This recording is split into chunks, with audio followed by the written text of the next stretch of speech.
కార్యక్రమాన్ని నిర్వహించడానికి సహాయపడిన ప్రియులకు యేసు అనుచరులు అందరము కలిసి హృదయపూర్వక వందనాలు చెల్లిస్తున్నాం.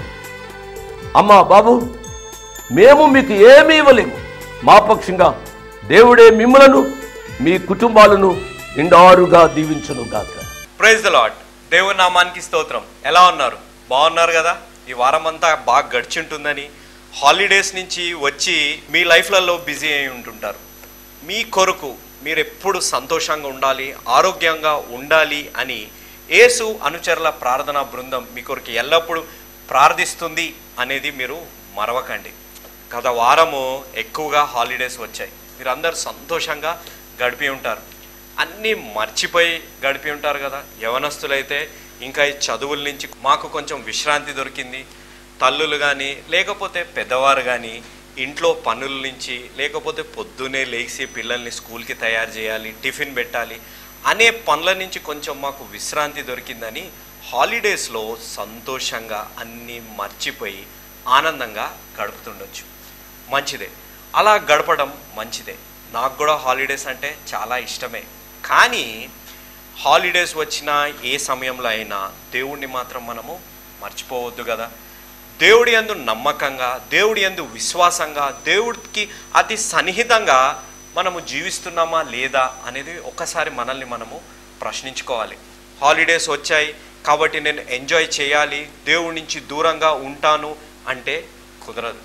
ఒకసారి మీరు ఆలోచించండి, దేవుడు కూడా విశ్రాంతి తీసుకుంటే మన జీవితాలు ఎలా ఉంటాయి అనేది ఒకసారి మనము ఆలోచించాలి. దేవుడు కానీ విశ్రాంతి తీసుకుంటే మన జీవితాలు తలకిందులకి అయిపోతాయి.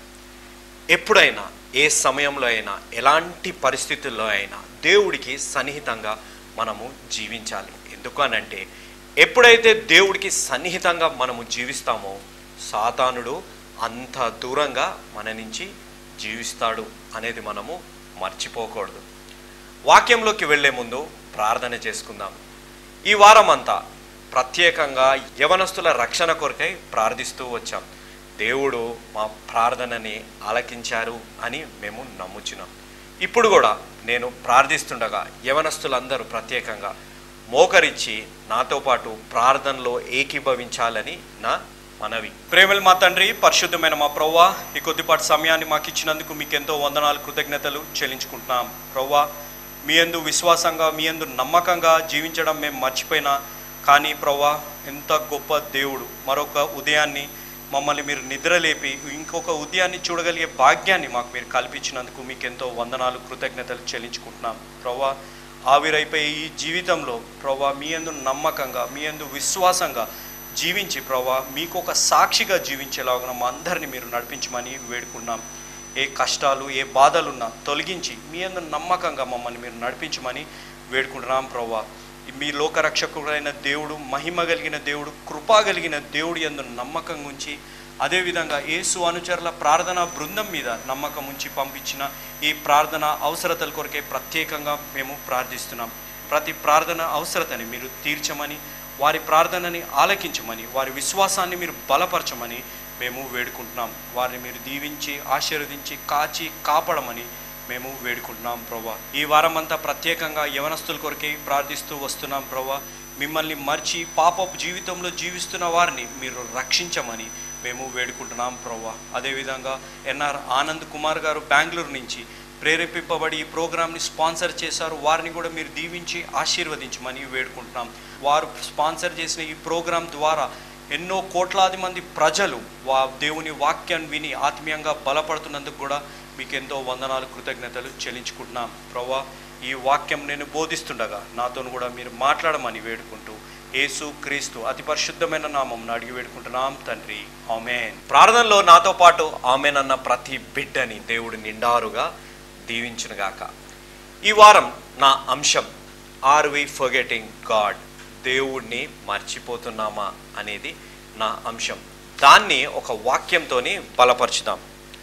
యాకోబు పత్రిక 4వ అధ్యాయం 17వ వచనం, కాబట్టి మేలైనది చేయనెరిగియు అలాగూ చేయని వానికి పాపము కలుగును. అవును, మనం ఏమి చేయాలో, ఎలా జీవించాలో తెలిసినప్పటికీ మనం అలా జీవించకపోతే, అలా చేయకపోతే మనము పాపము చేసినట్లే. దీన్ని ఇంకా వివరించే ముందు ఒక వీడియోని చూద్దాం. ఇక్కడ మీరు చూస్తున్న దృశ్యం, ఒక యవనస్తుడు తన జీవితంలో ఒక గమ్యం చేరాలని, ఏదో సాధించాలి అనే తపనలో వస్తున్నాడు. తాను ఒకరోజు ఇంటికి వచ్చినప్పుడు తన తల్లి ఉంది అక్కడ. తన తల్లి అతని ఇంటికి వచ్చింది. ఆ గమ్యము చేరాలి అనే తపనలో ఆయన తిండి తినడం మర్చిపోతున్నాడు. తన ఇంట్లో ఉన్న చెట్లని, తన ఇంటిని శుభ్రం పెట్టుకుంటాం కూడా అతను మర్చిపోయాడు. తన పనిలో అతను ఎంత నిమగ్నుడు అయిపోయాడంటే తనను తాను కూడా మర్చిపోయి, సమయాన్ని కూడా మర్చిపోయి, తన ఇంట్లో తన తల్లి ఉంది అని తెలిసిన తన స్నేహితులతోని తాగుకుంటూ తన తల్లిని కూడా మర్చిపోయాడు. అదే రోజు అతను తన ఉద్యోగం నుంచి తిరిగి ఇంటికి వచ్చాక తన తల్లిని చూసి ఎంతో బాధపడ్డాడు. ఆ యవనస్తుడు ఆ తల్లి యొక్క ఆశ కిరణము అని కూడా అతను మర్చిపోయాడు. తన తల్లి ఎంతో మంచి ఆహారాన్ని వండి పెట్టిన ఆ ఆహారాన్ని చూసి తన పాత జ్ఞాపకాలన్నీ గుర్తు తెచ్చుకున్నాడు.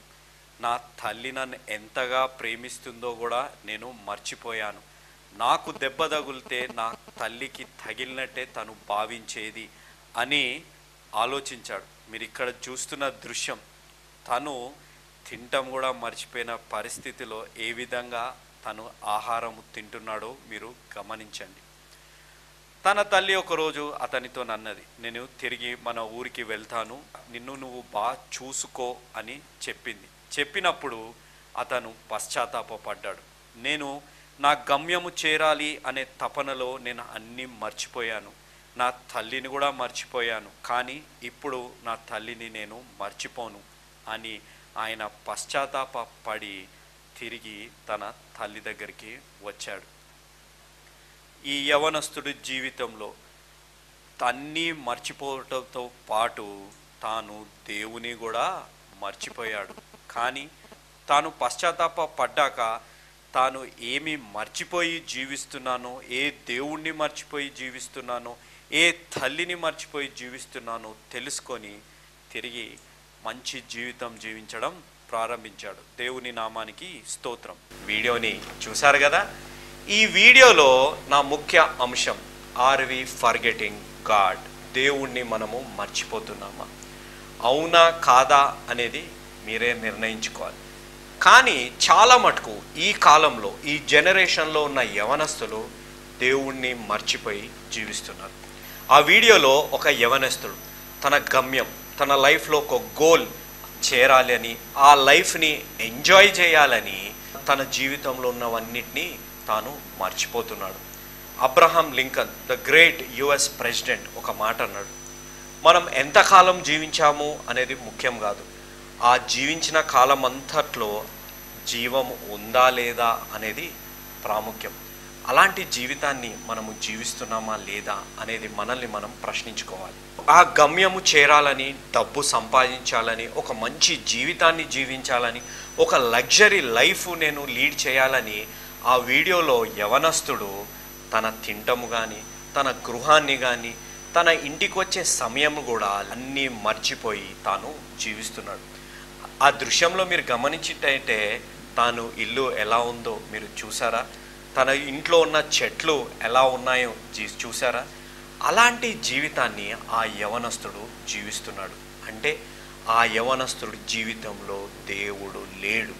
ఆ యవనస్తుడు దేవుణ్ణి మర్చిపోయి జీవిస్తున్నాడు. He was leading a mechanical life. నేను ప్రొద్దున్నే లెగిసానా, నేను ఉద్యోగానికి వెళ్ళానా, నేను సంపాదించానా లేదా అనే దాని గురించే ఆలోచిస్తున్నాడు. కానీ తన జీవితంలో ఉన్న ప్రాముఖ్యమైన విషయాల్ని ఆ యవనస్తుడు మర్చిపోయాడు.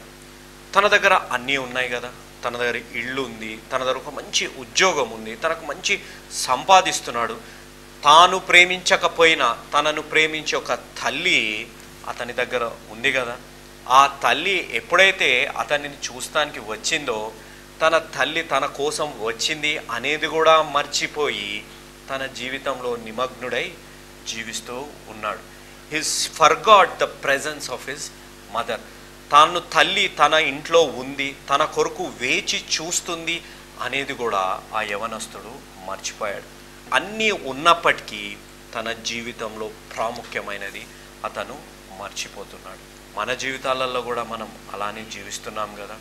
దేవుడు అన్నీ ఇచ్చాడు కాబట్టి మనము దేవుణ్ణే మర్చిపోయి జీవిస్తున్నాం. ఇలాంటి కొన్ని సంఘటనలు బైబిల్లోంచి చెప్పాలి అని అంటే, ఆదాము అవ్వ దేవుని చేతి సృష్టి, దేవుని రూపంలో తయారు చేయబడ్డ వారి దగ్గర కూడా అన్నీ ఉన్నాయి కదా.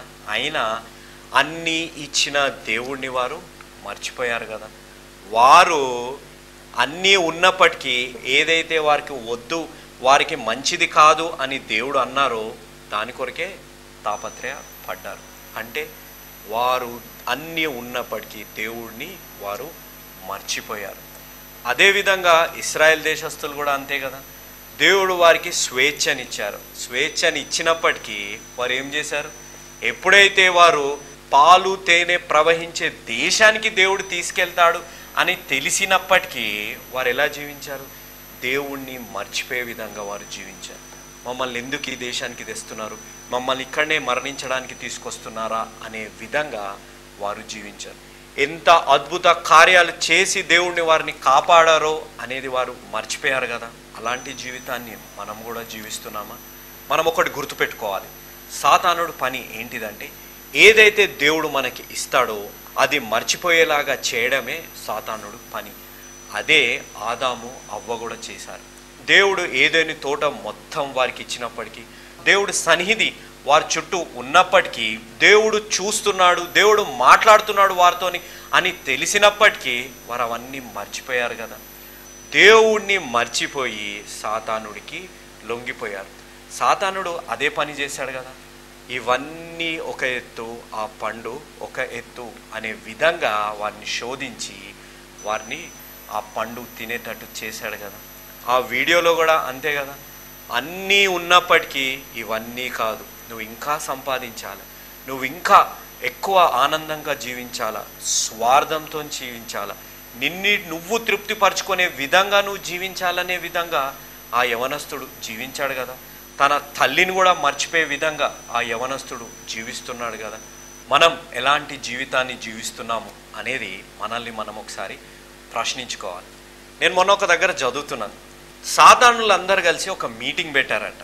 ఆ మీటింగ్లో అందరూ డిస్కస్ చేస్తున్నారంట. ఏమని అంటే, ఈ మనుషులని దేవుడి నుంచి ఏ విధంగా దూరము చేయాలి అని.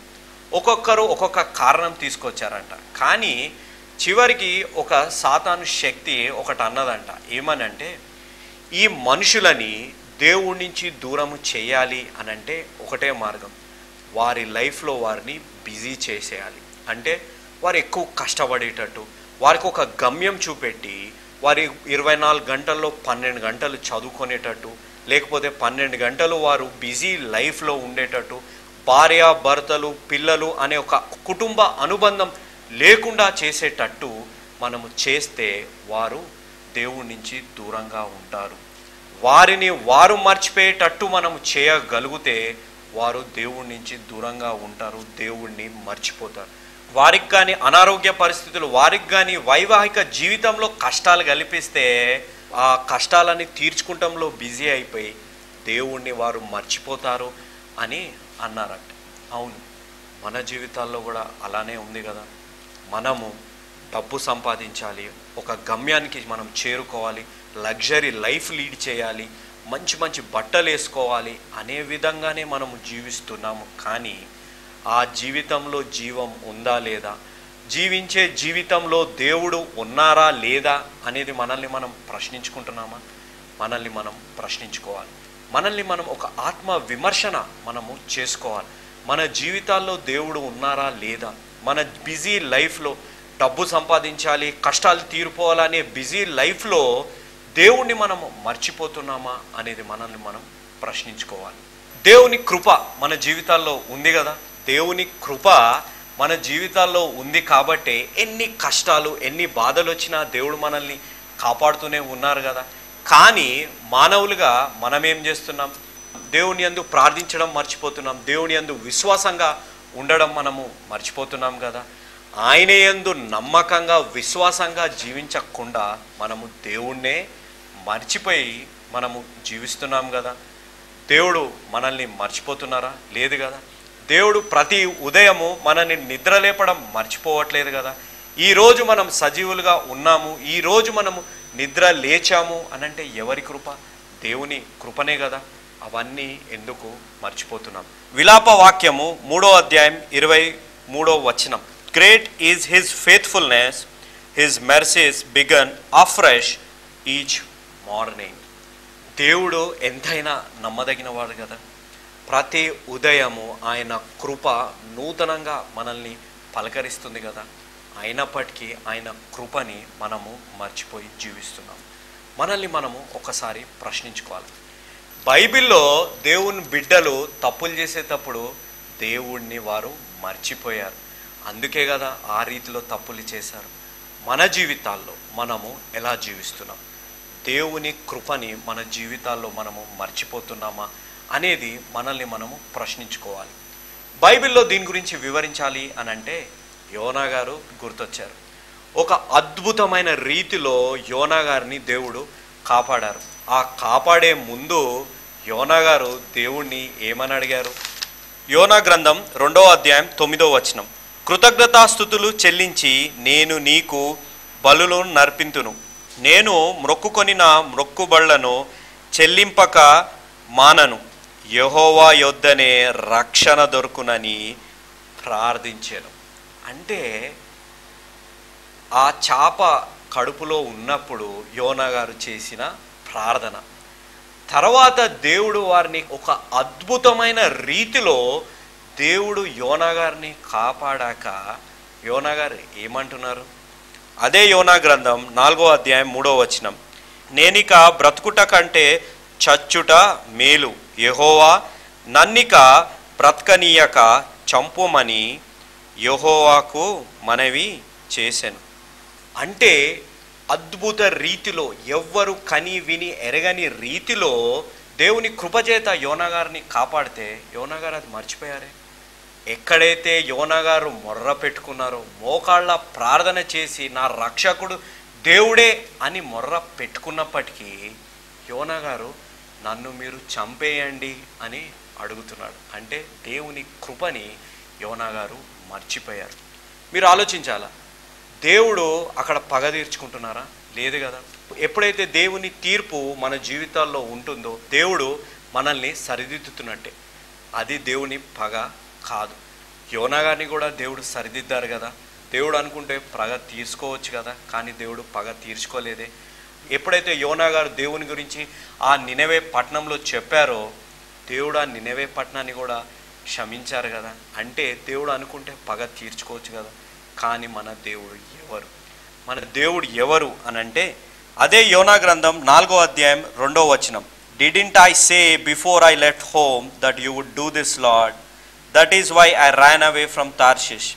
I knew that you are a merciful and compassionate God, slow to get angry and filled with unfailing love. You are eager to turn back from destroying people. ఎంత గొప్ప వాక్యం. దేవుడు ఎవరిని నాశనము చేయరు. దేవుని ప్రేమ ఒక అన్ఫెయిలింగ్ లవ్, అద్భుతమైన ప్రేమ అని యోనా గారికి తెలిసిన యోనా గారు ఏమన్నారు? నన్ను మీరు చంపేయండి అనే విధిగా యోనా గారు మాట్లాడారు. మన జీవితంలో మనం కూడా అలానే జీవిస్తున్నాం కదా. ఒక యోనా గారు వలె మన జీవితంలో కూడా దేవుని కృపని మనము మర్చిపోతున్నాం కదా. మీరు ఒకసారి ఆలోచించాలి. మనం మరణ అవస్థలో ఉన్నప్పుడు, లేకపోతే ఏదైనా యాక్సిడెంట్ నుంచి దేవుడు మనల్ని అద్భుత రీతిలో మనల్ని కాపాడినప్పుడు అవి ఆ దెబ్బలు కానీ ఆ గాయాలు కానీ మానివేస్తున్న సమయంలో ఆ పెయిన్ వచ్చినప్పుడు మనం ఏమంటాం? దేవా నన్ను ఎందుకు కాపాడావు, ఇంత బాధని నేను తట్టుకోలేకపోతున్నాను అనే విధిగానే మనం మాట్లాడతాం కదా. లేకపోతే ఎంతో ప్రార్థించగా దేవుడు ఒక భార్యను కానీ ఒక భర్తను కానీ ఇచ్చినప్పుడు కొన్ని సంవత్సరాలు అయ్యాక ఏమంటుంటాం? దేవా ఏంటిది ఇలాంటి భర్తనిచ్చావు, ఇలాంటి భార్యనిచ్చావు అని దేవుని కృపని మన జీవితాల్లో మనము మర్చిపోతుంటాం కదా. దేవుని కృప మన జీవితాల్లో ఉంది అనేది మనము మర్చిపోకూడదు. అలాంటి జీవితాన్ని మనము జీవించకూడదు. మీలో కొంతమంది ప్రశ్నిస్తుండొచ్చు, బ్రదర్ మేము ఎంతో నమ్మకంగా జీవిస్తున్నాం, దేవుని కృపని మర్చిపోకుండా జీవిస్తున్నాం, అయినా మాకు ఏంటి లాభము, మా జీవితాల్లో ఎందుకు ఇలాంటి సమస్యలు ఉన్నాయి అని మీలో కొంతమంది ప్రశ్నిస్తుండొచ్చు. నేను దీన్ని బైబిల్లోంచి మీకు ఒకటి చూపెడతాను. నాతో పాటు ఇర్మియా గ్రంథం 38వ అధ్యాయం 7వ వచనం. But Ebed-melech the Ethiopian, an important court official, heard that Jeremiah was in the cistern. At that time, the king was holding a court at the Benjamin gate. Ebed-melech, an important official in the kingdom of Zedekiah. ఒక గొప్ప స్థానంలో ఆయన ఉన్నప్పుడు, Jeremiah గారి గురించి తెలిసినప్పుడు, ఆయనని ఒక గోతిలో వేసేశారు అని తెలిసినప్పుడు ఆయన ఏమి చేశారు? ధైర్యంతోని జెడెకియా గారి దగ్గరికి వెళ్ళి, మీరు ఇది చేశారు, ఇది తప్పు అని చెప్పి జెడెకియా గారితోని అన్నారు. జెడెకియా గారు కూడా వెంటనే తాను తెలుసుకున్నాడు. ఎప్పుడైతే మనము ధైర్యంగా దేవుడి కొరకు మనము నిలబడతామో, మనము మేలైందని మనకి తెలిసినా మనం మేలు చేయకపోతే అది పాపము అని వాక్యము అంటుంది కదా. ఎబెద్-మెలెక్ గారు కూడా అక్కడ తప్పు జరుగుతుందని తెలుసుకొని ధైర్యంతో జెదెకియా దగ్గరికి వెళ్ళి ఇది తప్పు అని చెప్పే ధైర్యము వారికి కలిగింది. అలా ధైర్యంతో ఎవరికి భయపడకుండా కేవలం దేవునికి విధేయులుగా జీవిస్తూ అలాంటి సాహసం చేయగలిగాడు కాబట్టే జెరెమియా గారిని ఎబెద్-మెలెక్ కాపాడాడు. అలా జరిగిన తర్వాత ఏమి జరిగింది? ఒక బలమైన బబులోను దేశము వీరి మీద యుద్ధానికి వచ్చి అన్ని నాశనము చేస్తున్నప్పుడు ఏమి చేశారు? దేవుడు వారిని మర్చిపోయారా? ఎబెద్-మెలెక్ గారు చేసిన గొప్ప సాహసాన్ని దేవుడు మర్చిపోలేదు కదా. ఇర్మియా గ్రంథం 39వ అధ్యాయం 15వ వచనం నుండి 18వ వచనం వరకు. The Lord had given the following message to Jeremiah while he was still in prison. Say to Abimelech the Ethiopian, this is what the Lord of heaven's armies, the God of Israel says. I will do this city everything I have threatened. I will send disaster, not prosperity. You will see its destruction, but I will rescue you from those who fear so much because you trusted me. I will give you your life as a reward. I will rescue you and keep you safe. I, the Lord, have spoken. ఎంత గొప్ప మాట! అబిమెలెక్ గారు చేసిన సాహసానికి దేవుడు ఏమంటున్నారు? నేను ఈ పట్టణాన్నంతా నాశనం చేసినప్పటికీ నువ్వు నా కొరకు చేసిన దాన్ని నేను మరవను, నీకు బహుమతిగా నేను నీ జీవితాన్ని ఇస్తున్నాను అనే మాట అన్నాను. దేవుడు కూడా మనతోని అదే అంటున్నారు. దేవుడు మర్చిపోతారా మనల్ని? దేవుడు మనల్ని మర్చిపోరు కదా. మనం దేవుడి కొరకు ఏది చేసినా దేవుడు మరవని దేవుడు. అబిమెలెక్ ఒక జెడెకియా రాజ్యంలో ఒక ఇంపార్టెంట్ స్థానంలో ఉన్న వ్యక్తి. ఆయన అనుకుంటే తప్పు జరుగుతుందని చూస్తూ ఊరుకోవచ్చు, కానీ ఆయన అలా జీవించలేదే. దేవుణ్ణి ఆయన మర్చిపోలేదే. ఎలాంటి స్థానంలో ఉన్నా ఆయన ఏమి చేశారు? జెరెమియా గారిని కాపాడారు. ఎవ్వరికి భయపడకుండా ఒక సాహసం చేసి దేవుని ప్రేమని ఆయన తెలుసుకున్నాడు. దేవుణ్ణి అతను మర్చిపోలేదు కాబట్టి దేవుడు ఏమిచ్చారు? బహుమతిగా అతని జీవితాన్ని ఇచ్చారు. ఏ మధ్య ఎంతో కష్టంలో ఉన్న ఆ పట్టణాన్ని మధ్య జెడెకియా కూడా కష్టంలో ఉన్నప్పుడు దేవుడు అబిమెలెక్ని కాపాడారు కదా. అదేవిధంగా దేవుడు మనల్ని కూడా కాపాడతారు. వైవాహిక జీవితంలో మొదట్లో ఎలా ఉన్నాం, తర్వాత దేవుడు అద్భుత కార్యం చేశాక మనము ఎలా జీవిస్తున్నాం, మన వైవాహిక సమస్యలు దేవుడు తీర్చాక మనము ఎలా జీవిస్తున్నాం. యవనస్తులు ప్రత్యేకంగా ఎగ్జామ్స్ జరుగుతున్నాయి, ఎగ్జామ్స్ అయ్యేటప్పుడు ఎక్కడ లేని భక్తి అంతా వారిలో ఉంటుంది. కానీ దేవుడు మన ప్రార్థన ఆలకించినప్పుడు రిజల్ట్స్ వచ్చాక మనము ఎలా జీవిస్తున్నాం? దేవుని యందు మొర్ర పెట్టుకొని నాకు ఉద్యోగం లేదు, నాకు ఆర్థిక సమస్యలు ఉన్నాయి అని ప్రార్థించినప్పుడు దేవుడు మన ప్రార్థన ఆలకించాక, ఒక మంచి ఉద్యోగాన్ని దేవుడు మనకి ఇచ్చాక, ఆర్థికంగా దేవుడు మనల్ని ఆశీర్వదించాక మనము ఎలా జీవిస్తున్నాం? దేవునికి ఇవ్వాల్సిన కానుకని మనం ఇస్తున్నామా, లేకపోతే మాలాంటి మిషనరీ సంస్థలకి సహాయము చేస్తున్నామా లేదా అనేది మనల్ని మనం ప్రశ్నించుకోవాలి. ఆర్థిక ఇబ్బందుల్లో కూడికిపోయాము, మాకు ఎలాంటి సహాయము అందట్లేదు అని మనం ప్రార్థిస్తాం కదా. ఎప్పుడైతే దేవుడు ఆర్థికంగా మనల్ని బలపరిచారో అప్పుడు దేవుని యందు విశ్వాసంగా, దేవుని యందు నమ్మకంగా మనము జీవిస్తున్నామా, లేకపోతే దేవుణ్ణి మర్చిపోయి మనము జీవిస్తున్నామా అనేది ఆలోచించాలి. యోహాన్ గారు రాసిన మొదటి సువార్త 5వ అధ్యాయం 21వ వచనం. Dear children, keep away from anything that might take God's place in your hearts. అంటే మన హృదయాలలో దేవుని స్థానం ఏది తీసుకుంటుంది అనేది మనల్ని మనం ప్రశ్నించుకోవాలి. దేవుని మర్చిపోయే విధంగా మనము జీవిస్తుంటే ఈరోజే దేవుని దగ్గరికి రమ్మని నా మనవి. మన హృదయాలలో దేవుని స్థానము ఏది తీసుకుంటుంది? ఆ స్థానం తీసుకుంటున్న వస్తువు కానీ, మనిషి కానీ, స్థాయి కానీ దేవుణ్ణి మర్చిపోయేటట్టు చేస్తుంటే అవన్నిటికంటే ముందు దేవుణ్ణి ఆ హృదయంలో స్థానము ఇవ్వాలి. దేవుని మన హృదయంలో ఉండాలి అని అంటే దేవుడు కూడా ఒక ఎబిమెలెకు వలె మనల్ని కూడా ఆశీర్వదించాలి, ఒక మంచి జీవితాన్ని బహుమతిగా మనకి ఇవ్వాలి అని అంటే ఈరోజే ఒక పని చేయాలి. ఇదే అనుకూల సమయం, ఇదే రక్షణ దినం. మన పాపాన్ని మనం దేవుడి దగ్గర ఒప్పుకొని దేవుణ్ణి మన సొంత రక్షకునిగా అంగీకరించి ఒక యేసు అనుచరుడుగా మనము మారగలిగితే దేవుడు మనకి ఒక అద్భుతమైన జీవితాన్ని, ఒక అందమైన జీవితాన్ని మనకి ఇస్తారు అనేది మర్చిపోకండి. ఈరోజే ఒక యేసు అనుచరుడుగా మారండి. ఎందుకు అనంటే యేసు మార్చేది జీవితాలు, మతాలు కాదు అనేది మరవకండి.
ఈ వారమంతా యవనస్తుల రక్షణ కొరకే ప్రార్థనలు చేస్తూ వచ్చాం. దేవుడు మా ప్రార్థనని ఆలకించినందుకు దేవుడికి ఎంతో వందనాలు, కృతజ్ఞతలు నేను చెల్లించుకుంటున్నాను. వచ్చే వారం ఆర్థిక ఇబ్బందులతో బాధపడుతున్న వారి కొరకే ప్రత్యేకంగా ప్రార్థన చేస్తాం. మీ ప్రార్థన అవసరతలు అన్నీ ఈ కింద ఉన్న ఫోన్ నెంబర్లకి ఇవ్వమని నా మనవి. యేసు అనుచరుడు ఒక మిషనరీ సంస్థ. ఏ సంఘము కానీ ఏ విదేశీ సహాయము లేకుండా కేవలం దేవుని వాక్యం మీద, అదేవిధంగా దేవుని వాక్యాన్ని ప్రేమించే తెలుగు ప్రజల మీద ఆధారపడి ఉన్న సంస్థ. ఈ టీవీ పరిచర్య ఎంతో ఖర్చుతోని, ఎంతో భారంతోని, అదేవిధంగా 1000 ప్రయాసాలతో కూడిన పరిచర్య. ఈ యేసు అనుచరులు నిర్వహించే సమాధాన సమయం ఈ కార్యక్రమం కొనసాగాలి, యవనస్తుల్ని ఉత్తేజపరిచే విధంగా ఉండాలి అనంటే మీరు మాకు సహాయపడాలి.